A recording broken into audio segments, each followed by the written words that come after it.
মাগুরায় BCIC buffer গুদামের ভিত্তিপ্রস্তর স্থাপন। মাগুরা সদরের শিমুলিয়ায় প্রধান অতিথি হিসেবে উপস্থিত থেকে বাফার গুদামের ভিত্তিপ্রস্তর উদ্বোধন করেন শিল্প মন্ত্রণালয়ের সচিব মোহাম্মদ ওবায়দুর রহমান। বৃহস্পতিবার সকাল 11টায় 34টি বাফার গুদাম নির্মাণ প্রকল্প বিসিআইসির আয়োজনে মাগুরায় শিল্প মন্ত্রণালয়ের অতিরিক্ত সচিব ও বিসিআইসি চেয়ারম্যান মোহাম্মদ ফজলুর রহমানের সভাপতিত্বে বিশেষ অতিথি হিসেবে উপস্থিত ছিলেন জেলা প্রশাসক মোহাম্মদ ওহিদুল ইসলাম, পুলিশ সুপার মিনা মাহমুদা, জেলা বিএনপির আহ্বায়ক আলী আহমেদ, জেলা জামায়াতের আমির এমবি বাকের, জেলা বিএনপির সদস্য সচিব মনোয়ার হোসেন খান, মাগুরা প্রেস ক্লাবের সভাপতি অধ্যাপক সাইদুর রহমান, সাধারণ সম্পাদক শফিকুল ইসলাম শফিক, জেলার বিশিষ্ট রাজনৈতিক সামাজিক ব্যক্তিবর্গ, সরকারের বিভিন্ন পর্যায়ের কর্মকর্তা সহ প্রিন্ট ও ইলেকট্রনিক্স মিডিয়ার সাংবাদিকগণ উপস্থিত ছিলেন। আমরা ইতিমধ্যে জেনেছি যে আসলে প্রকল্পটির মেয়াদ সেপ্টেম্বর 2026-এ শেষ হবে এবং প্রকল্পটি আসলে 2018 সালে শুরু হয়েছে।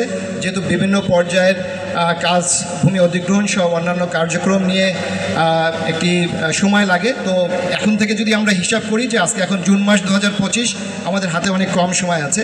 তো যারা কাজ পেয়েছেন, যে ঠিকাদার কাজ করবেন, তাদের কাছে আমার আহ্বান থাকবে আমরা যেন প্রকল্পের যে মেয়াদ আছে সে মেয়াদের মধ্যে আমরা যেন একটা টাইম বাউন্ড অ্যাকশন প্ল্যান করে ফেলি, যে কীভাবে আমরা আগামী 1 বছর 2 মাস বা 3 মাসের মধ্যে আমরা কাজটা সমাপ্ত করতে পারি। এটা অত্যন্ত জরুরি, কারণ এটা যদি না হয় তাহলে এই স্বল্প সময়ের মধ্যে আমাদের এই প্রকল্পের কাজ তুলে ফেলাটা খুবই দুরূহ হয়ে যাবে।